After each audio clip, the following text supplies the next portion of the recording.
The purpose of this show is to guide you to realign with habits that get you to live the life you've always dreamed of. This is the Habit-Based Lifestyle Podcast with Jesse Youre.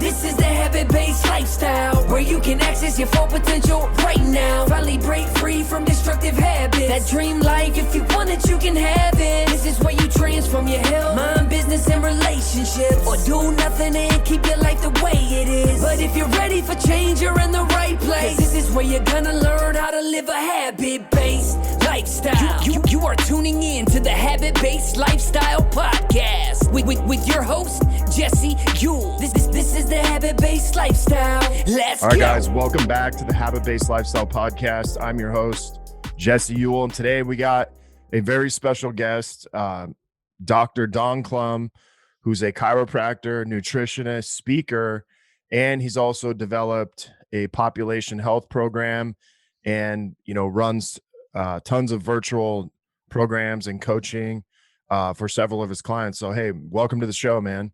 Thank you, Jesse. Great to be here. I appreciate it. Yeah. So I know I gave a little bit of intro, but can you kind of give us your intro on just what it is you do, who you help, and then we'll kind of get into the questions that I want to really ask you today. Sure. Yeah. Well, I went to undergrad for nutrition, got a degree in nutrition. Then I went to chiropractic school after, and then I left the country. My wife and I, we grew our family, grew our family abroad for 10 years. We were in Costa Rica for 8 years, working with the Costa Rican population, the rural outreach, as well as their Olympic teams with the Olympic Committee. And then we went to Spain for a couple of years and had a great time out there. And when we came back to the States, that's when I really got really deep into the nutrition, because when we came back after 10 years, that was a big gap. And we saw a big difference in people. I take my kids to school, excited to be back in the States, or young kids, and I'd go in and it just hit me, the impact of the health status of everybody, of the kids, the weight status of the kids. And I'm like, okay, that's when I really realized this is the road they're going down, and I didn't want my kids going down that. So I dug in, and that's when we created our nutrition side, our wellness side. We eventually had a office with a gym in there, wellness psychologist, a sports masseuse. My wife handled the chiropractic. I did the metabolic nutrition. And then I worked with a pain management MD to help get his clientele off of medication. So we did this whole integrative thing. And that's what really got me excited and got me into it. And that's when I shifted more over to lifestyle, which is what I really focus on. The lifestyle 2.0, what I focus on now. Okay, cool. So let's go back a little bit. What originally made you want to be originally, first, number one, a nutritionist, and then getting into chiropractic? Yeah, well, the nutrition degree, I needed a bachelor's to make sure I can get into any state I wanted to with my license. And so I went for that. I just picked nutrition because it was in the health realm. I wasn't really into it then. Okay. Glad I did, but I wasn't. The way I got into chiropractic is I got 7 chiropractors in my family. My dad, my uncle, my aunt, my cousin, my sister, my wife, my daughter's in school for it now. So it's kind of a legacy thing. I was growing up in this world and just seemed right. Yeah, that's cool, man. So when you were younger, I mean, I'm guessing, your dad is, we're probably close to the same age. So your dad's probably close to the same age as mine. So that means literally, 40 years ago, you're growing up, you literally come out of the womb and your dad's a chiropractor, and you don't know anything different. Exactly. What was that like, man? Because, chiropractic, as far as mainstream, where it was normal for you to go to them, probably really started about 15, 20 years ago, to where now it seems like everybody goes to a chiropractor. But I'm guessing 40 years ago, or even 30 some years ago, it wasn't quite like that. Yeah, my dad was a founding faculty member at Life University, which back then was Life College near Atlanta. It was really small. Now the largest chiropractic university in the world. It's doing fantastic, great sports teams. My daughter plays lacrosse there, the whole 9 yards. And then in 1981, he switched from there and he came out to California to start Life West, which is a sister school, so to speak, out here. And he was the president there for 30 years. So I grew up around chiropractic, but a very academic world, a political world, not necessarily with my dad in an office, seeing people, seeing patients and adjusting. And so I had a very different view. And I think that view allowed me to see things a little bit differently than just the one option of being the chiropractor in the office. And so I think that's what allowed me to branch out when the time came. And he was very encouraging of that. He's a big name in the profession, which I'm very proud of. He just done some great stuff, and it just gave me a great foundation to do whatever I wanted to. And it took a little transition, but I switched over to this world. I'm really happy that I have. Yeah, it sounds like your family's been on the front lines of chiropractic where, you know, you're not in the office, but you're actually like helping teach the people who run their offices and, get them ready to be a chiropractor. So, I'm sure that's a completely different perspective from that place. So, you become a nutritionist, you kind of become a chiropractor, and then, you mix these up, but like, what's the transition from, 5, 10 years ago to what you're doing today? What's the kind of the main thing you're doing, working on today? Well, yeah, thanks. I enjoyed practice when we got into that wellness model. Fantastic. I've had practices everywhere we lived. Some of them, one of them was largest of its kind in the world. So we did a lot of practice, served a lot of people one on one physically. And when we got that wellness practice going, we got to branch out. I was focusing on. I studied a lot of the intercellular workings for nutrition and for gene activation and for oxidative stress and that kind of thing. And that's where I built it off of with that, and we got great results, especially with chronic illness, people after chemo, people after stroke, type 2 diabetes, any age, and it was going really well. And a friend of mine came and he said, his name is Dr. Darren White. He says, "Hey." He started a spinal screening company that eventually became this population health company that serves, I don't know what it is now, over 1.5 million people, big Wow. companies. It's a big deal. It's done fantastic. And he said to me, he said, "Look, I love what you're doing here. These results are phenomenal, almost too good. Do you think you can do this on a population level?" Which means, big groups and so on. And Yeah. I said, "I don't know." He says, "You want to try?" I said, "Sure." And that's how that happened. We ended up selling our practice over there. We moved to Washington. My daughter, my wife, bought a practice out there, and she got back in the office, which is what she likes to do. And I worked in the population health, designing health programs for distance learning. So these companies, big companies, would hire this company Aduro, which was working for with my friend, and I would design diabetes prevention program, the largest non the largest one to ever challenge the government diabetes prevention program. Metabolic syndrome, weight loss, mood and food, stress resilience, building resilience to stress, sleep, all these lifestyle based programs. And I had to dig in really deep, especially with like the pre-diabetes, the type 2 diabetes, metabolic syndrome, because I had to go present these to big corporations that had tens of thousands of employees. They had their own medical and research scientific boards. And so I had to have it buttoned down. And that made me dig and dig. I did so much research and digging, comparing, reading all what's going on with all the different programs and government programs for the last 40 years. And that really got me to understand the process. And it made me create strategies that people can use even though they never see me. They just hear me on a Wow. webinar or something. I never meet them. I coach the coaches who coach them. So I'm one step removed. So I had to make it in a way that if they did the minimum, just a little bit of what we're recommending, they would shift in the right direction. Because if we didn't see a biomarker shift, their cholesterol, blood pressure, weight, depending on the contract, didn't improve, we didn't get paid. So it was Okay. motivating. And so that also let me see what really worked and what didn't work. And then if we could put them these small changes that shift them in the right direction on top of each other, then they just compound and move forward. If you put it in the right order, they don't drop out as much.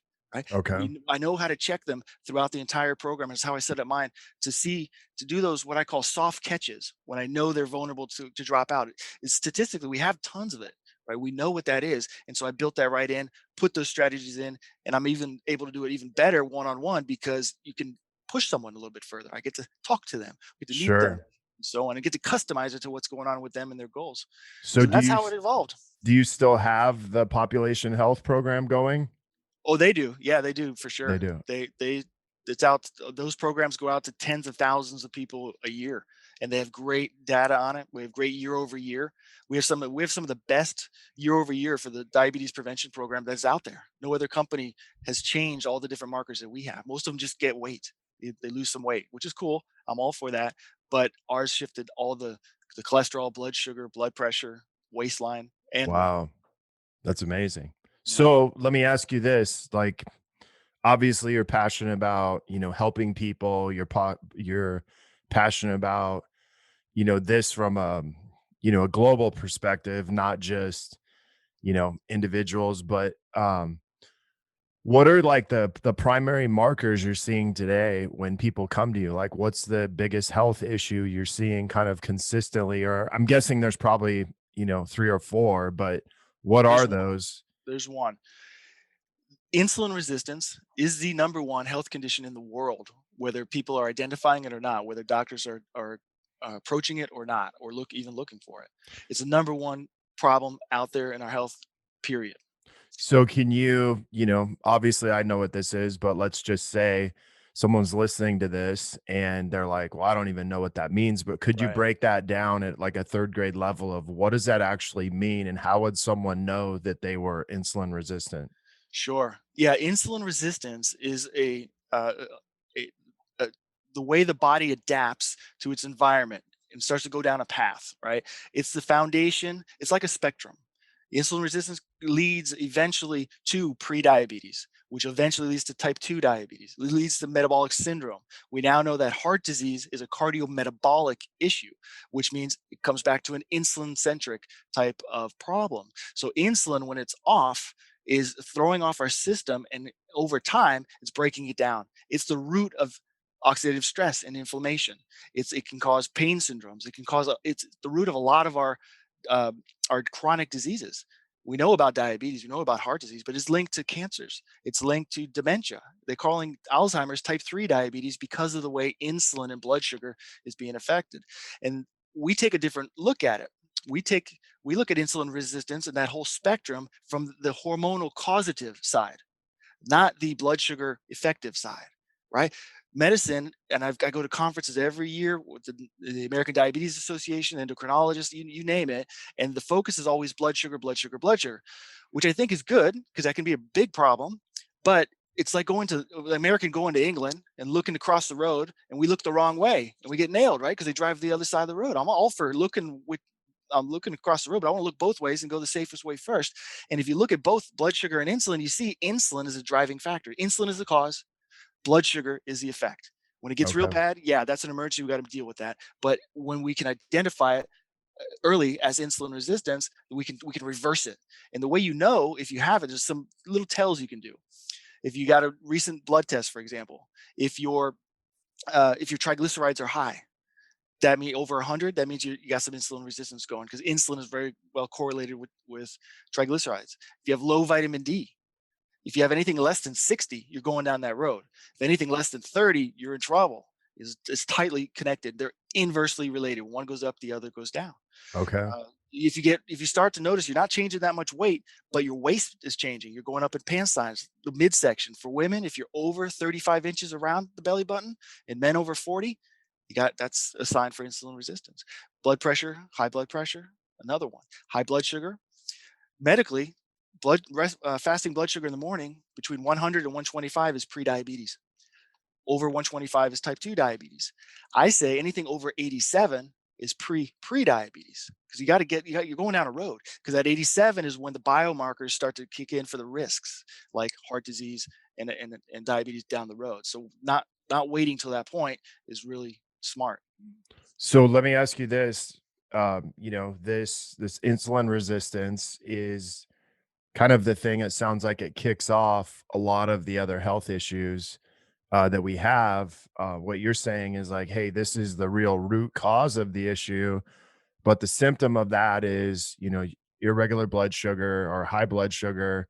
Um, what is the lifestyle, choices that are happening to cause this or to get people into this insulin resistance that, I'm guessing you went to these other countries and they weren't probably as bad as our country, but what are you seeing as far as lifestyle choices that are causing this? Great question. There's two questions in there. The international population is worse, and they're doing worse, and they're getting this faster than we ever did because they're following our lead, and it's an Okay. economic thing. We can talk about that shortly, but what's causing this is the way we lead our lives, our environment, and so insulin pairs up with cortisol. Cortisol is a stress hormone, right? When the insulin from our lifestyle and cortisol from our stress get together, they're like bullies on a playground. They pair up, they're minions, and they terrorize all the other hormones. This is a neuroendocrine problem, endocrine hormone, and they mess with everything. They mess with testosterone, estrogen, thyroid. They throw them off. They mess with ghrelin and leptin, which is hunger and satiation. So it messes with how we our relationship with food. That's what drives what we think is emotional eating, cravings, hunger. Hunger is acute hunger should be aberrant. It shouldn't exist, but it does because of the way they get together. And these two hormones are two hormones that we can activate 24/7 with the way we think or don't, move or don't, eat or don't, you name it, we can change them. And we're constantly throwing this system into a spin, into a spin. So it's very hard. So it's insulin resistance is usually the foundational, is a primary hormonal problem that's disrupting the rest. There's always something going on with cortisol if insulin's off. There's always something usually going on with the thyroid, insulin's off. And then Okay. the cascade starts to happen. And so it's from the way we eat. Processed foods, carb loaded foods, especially sugars, processed carbs, sugars, and grains throw off insulin like crazy, activate it really, really strong. And that's only half the problem. Half the problem is what? What are we eating? Right. Junk or processed foods or even healthy foods that are carb based. It's driving our insulin up and giving us an overexposure. The other side of that coin is the when. A lot of people don't eat too much, believe it or not. They eat too often. The whole Okay. model of multiple meals, multiple snacks, low fat, low calorie throughout the day to lose weight that the government put together started in 1982 with the National Diabetes Prevention Program, the one we challenged, set this up. I know why they did it. It was good intention. They needed something. Things were going bad. It's only gotten worse from there. And what I start to do is say, hey, you're not eating too much most of the time. You're eating too often. Stop snacking. We start people with 3 meals a day. That's it. Don't make it complicated. Breakfast, lunch, and dinner. You don't have to change anything that you're doing as far as what. I'm not taking anything away from you. You don't have to count calories. Just eat 3 times a day. That's it. Nothing before, nothing after, nothing in between, and do it. People in the population health studies, these are general people. They weren't really looking for a program. They wanted the swag or the points off their insurance from their company. So they Right. enrolled and they qualified. And some of them, that's all they did is 3 meals a day. And guess what? They shifted, they lost weight, and their biomarkers shifted just from the frequency. I didn't change anything with that they were eating. They're still probably eating the junk that they were before. Now, if you can clean that up, add in some metabolic progressive exercise with it, appropriate to the person, you can get some resilience work for stress and focus on sleep. Huge issue. Man, you can turn, it's amazing what can change in the course of 6 months, 3 to 6 months. It's amazing. Yeah. So what I'm hearing you say is, the traditional, 5 to 7 meals a day, or the 3 meals, two snacks, is based off of a model that was from 40 years ago that's clearly, not working. And Yeah. then I guess where I kind of when I hear you say these things is like we've gotten smarter, but we've gotten dumber at the same time. Um and so we've gotten smarter as far as like there's more science that we understand what's going on with the human body, but we haven't become smarter in how to actually implement it to, general population and actually make them healthier. Correct. And so even me, I come from personal training industry and there's so many, Right. different ways. Oh, you need to eat this way, or you need to eat, no carbs, or you need to eat high carbs, you need to eat high fat or low fat. And there's so much information out there. It's almost like the curse of knowledge, right? There's so much information out there. People don't know what to follow. And can you kind of, talk a little bit about that, Yeah. about what, you see, because I think that's a huge issue, is we have people telling people how to be healthy, but they're actually not giving them, good advice. Yeah, completely. The reason that they established that back in '82, and I have a whole, I teach medical continuing education, chiropractic, nutrition, and I talk about this and how it happened. The reason that model got put in place is not because of results for the person. It was liability for the whoever's giving it, or the provider or the government, and it was about dropout rate. That's it. Because what they knew is that if you eat certain things and your blood sugar and insulin go up, and then it'll come down fast. If you wait too long, it'll go down below where it started. So it'll hit a low level, and that'll drive hunger. And hunger is the number one reason people quit. And they were afraid of that's called reactive hypoglycemia. The blood sugar is reacting to that big meal and dropping lower than it was. You get hungry, and so it's a big problem. So that's why they did it. So you didn't get the reactive. That's why you have multiple meals, multiple snacks, and so each time you're hitting it, you're bouncing that blood sugar back up, making sure it doesn't go too low, and and and limit the liability and the chance they're going to drop out. But when reality is that model keeps insulin high.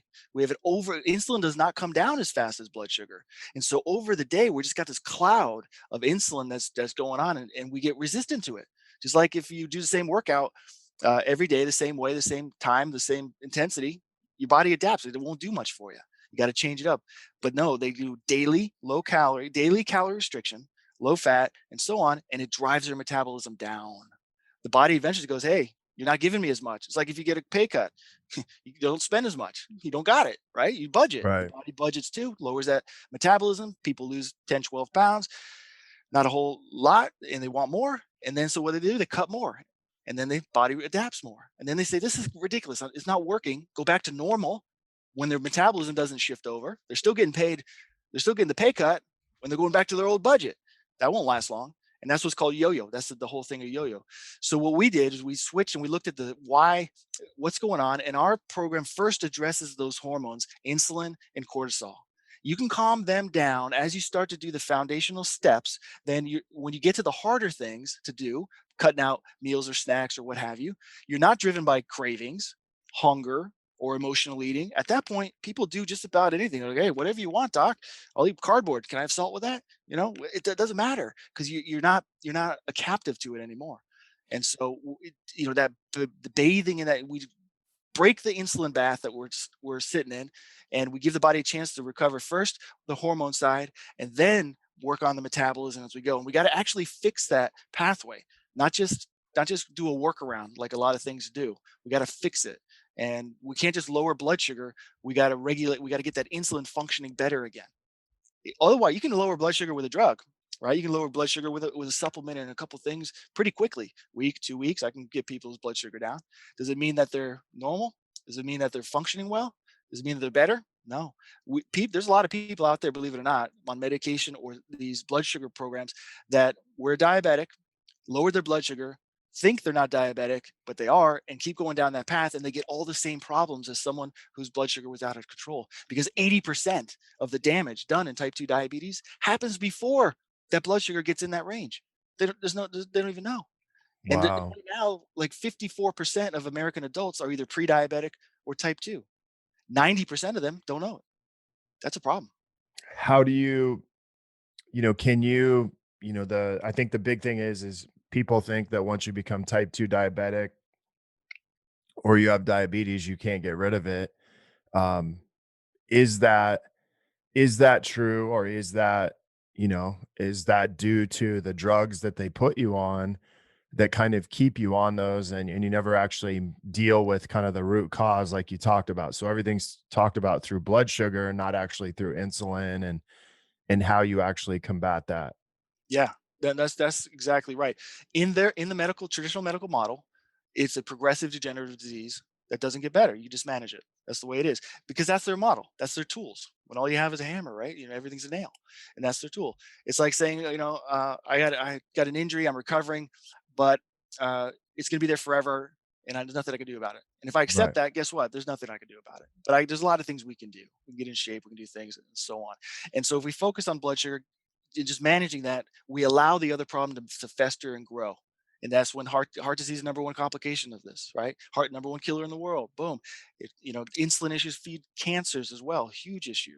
Then it leads on to the most expensive healthcare consideration in our country is dementia, is Alzheimer's, right? It's the Wow. most because it's not like a treatment. You got round the clock care, and as that ball starts rolling down in the future, everyone's worried about healthcare, this and that. That's what's going to crush us if we don't get on top of that. And a lot of that can improve in reverse, even into type 2. But you got to work on the mechanism. Insulin resistance that leads to type 2 diabetes, metabolic syndrome, heart disease, all this starts in other parts of the body, starts in the stomach first. The stomach acid is off. Then the pancreas has to make more enzymes to make up for it, and that starts to tax that part of the system. Eventually, it hits the liver next. The liver is what controls the blood sugar in and out of your body. That's what controls it. You eat 40 grams of glucose in a meal, an average American meal, but there's only 5 grams in your blood. The liver is the one that has to handle that, right? And so the liver starts to get stressed out and broken down, and eventually the pancreas. But if we're only identifying these problems at the pancreatic level, we're in trouble. It's already way Right. down the road. It's already way down the road. Now we're seeing type 2 diabetes used to be called adult onset diabetes. You don't hear that anymore. Why? Because kids are getting it. Under 5 is the largest growing population of cases under 5 years old for type 2 diabetes. It's really crazy. And is it tied with weight? Yeah. Why? Because weight, fat gain is an insulin issue. There's a bunch of hormones that will burn fat and help us move and regulate fat. There's only one hormone that causes us to store it, and one hormone that causes us to keep it when we have it stored, and that's insulin. Okay.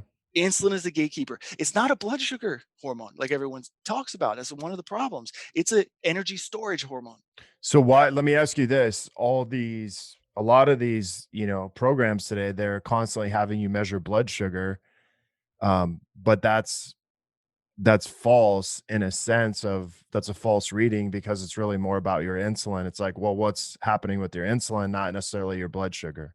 Yeah, absolutely. Those testing your blood sugar is a good correlative, especially a home monitor a meter. That's a correlative. It's not diagnostic, right? It's to give you an idea where you're starting and how you're changing.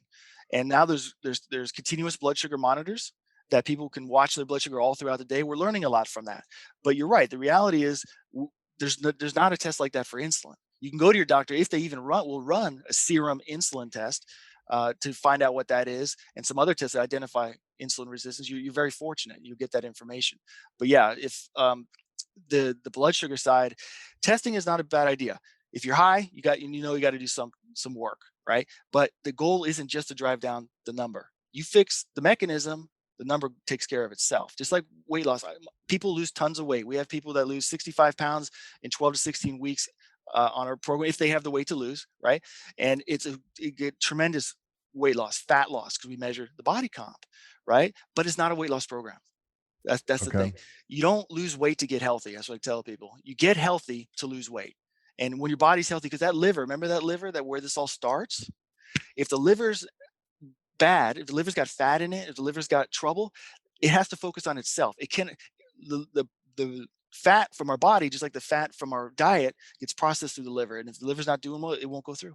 And so the So first things first. basically, I mean, kind of what I hear you say is if the liver's not functioning properly, some other organ is going to pick up the job of what the liver's supposed to be doing. And then that's when we cause, that stress or that havoc on, maybe our pancreas or something else has to pick up that slack. And Yes. that's where we really start wreaking havoc on our body and on our system. Well, yeah, it starts with the liver. It gets fat. It gets fat because remember, we're putting in more than it can dish out. If it dishes out too much, we die. So the liver's it's like the old I Love Lucy show where she's on the conveyor belt with the chocolates coming down and they're coming too fast. She's trying to put them in her pockets, put them in everything so they don't fall on the floor. That's Lucy the liver. Liver's trying to handle all this carbohydrate, handle all this sugar, all this stuff. It's coming in fast. It sticks it in her pockets, which are the fat deposits in the liver. Number one liver disease in the world right now is non-alcoholic fatty liver. From this process, we used to only see it in alcoholics. Now, non-alcoholic fatty liver is the biggest from the food, and it's getting fat. The difference between being type 2 diabetic and being normal is weight. And I could do this at conferences to all the medical doctors, say, how much weight does a type 2 diabetic have to lose to become non-diabetic to go back to normal? And they'll say 10 pounds, 20 pounds, 15%, 5% weight loss. And I said, none of that. It's 1 gram. Statistically, it's 1 gram, but it has to come out of your pancreas. It's only a 70-gram organ. It's got to come out of it. You get that 1 gram out of the pancreas, independent of your body weight, you will start to reverse this process. You get that Wow. fat out of the liver, and it'll start to break down fat. It'll start to regulate these hormones, and things will start to go back in balance. You got to start way upstream on this, not just treating blood sugar, because So otherwise what you are can. things that someone can do to start that process? I mean, obviously, working with you is one of them, but Yeah. is there a way to kind of change some of the things we're doing in our lifestyle to start kind of combating that? Yes, absolutely. The body loves a mechanism that I call the start, stop, start. It loves up and downs. It loves variables. It doesn't like constant, right? That's why daily calorie restriction wore it down. Create a variable in your life. The first thing with diet wise, before you change anything of what, change when and go to those 3 meals a day. Then eventually start doing a rotation, skipping breakfast, and eventually moving up to more aggressive fasts. That's where you can actually restore pancreatic function and insulin production, even in a type 2 diabetic. That's how you fix it. This is how you get down that road. When you're just like an exercise, the interval training has a way different metabolic response than just getting on a treadmill and walking or hiking or what have you, and just doing a constant steady state.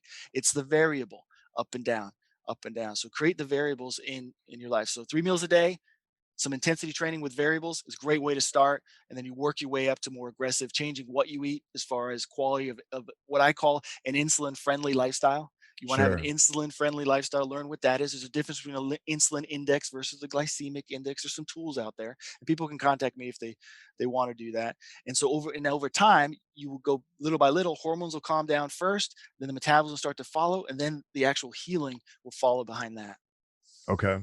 So, one thing I heard from you is, somebody eating 3 times a day, but not only doing that, sometimes skipping one of those meals and going to only 2 times a day, or sometimes even skipping maybe 2 meals and going to 1 time a day is kind of, keeping your body almost like guessing what's gonna happen versus, this, consistent, "Hey, I gotta eat 5 meals a day, or I gotta eat 3 meals every day, and that's the only way I can live my life."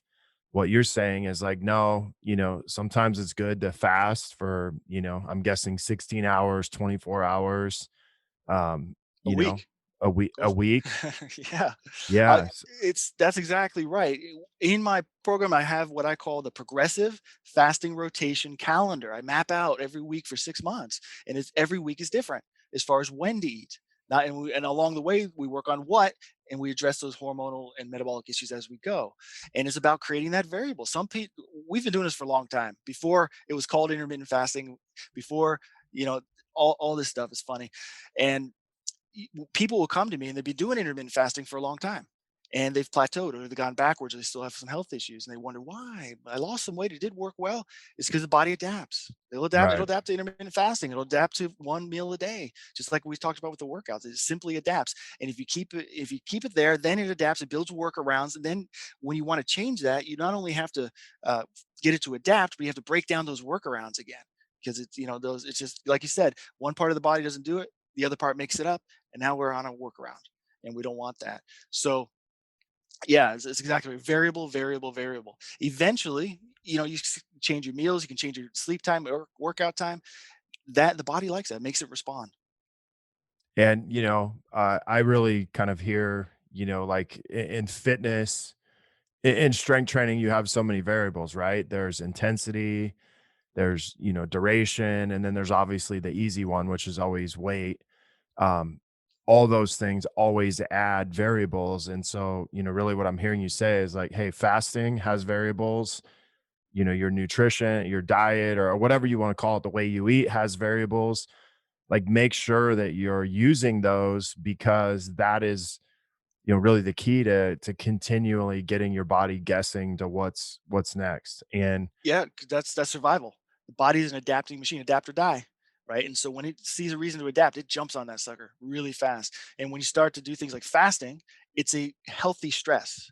If you do it right, there's no problems. If you do it wrong, there can be big problems and risks for people, especially with health conditions or medications and stuff. So you got to watch that. But you do it right, and the body goes right into detox mode immediately, right? what do So it's you what do you recommend? Like, I know a lot of people, they're like, "Ah, I don't know if I could fast," but do you usually tell people to start out at like 12 hours, 16 hours, 18 hours, and then kind of progress from there on, what they can do? eventually, there's a progression. Start if you haven't done it, start with the 3 meals a day. You got to bring these hormones down. Otherwise, when you fast, they're going to scream at you. And Okay. if someone's getting headaches, they're getting weak, they can't work out, they get shaky. Those are withdrawal symptoms. Those are detox symptoms. Electrolytes. They're not prepared well. That shouldn't happen, or at least not be bad. I get people to, my program, we go up to a 7-day fast in the pinnacle of it. sometimes. It depends on the person, what's going on. And everyone, when they see it, they go, I can't, no way I can do that. I don't tell them till after they sign up. That's how bad the reaction can be. But I've never had anybody not be able to do it. I've had some Okay. people choose to do it differently because of breastfeeding and pregnancy and things like that, but no one couldn't do it. And when they're there, when they're done, they're shocked. They're just like, I can't believe I did it. And they're happy. And they didn't suffer. You're not shaking and weak and white knuckling through this. You're ready. You're prepared. It's like if we went this weekend, let's go run a marathon, right? Let's go. Let's show up. We'll buy our t-shirt and we'll go. That'll be miserable, at least for me. I don't know about you. Same thing. Let's go we're going to do a week fast. Who's with me? I'm like, good luck. Your body's going to rebel. Right. Yeah. So, let me ask you this: who's kind of your ideal client that you're looking to work with now? So, people listening to this, they can reach out to you, they can contact you. Yeah.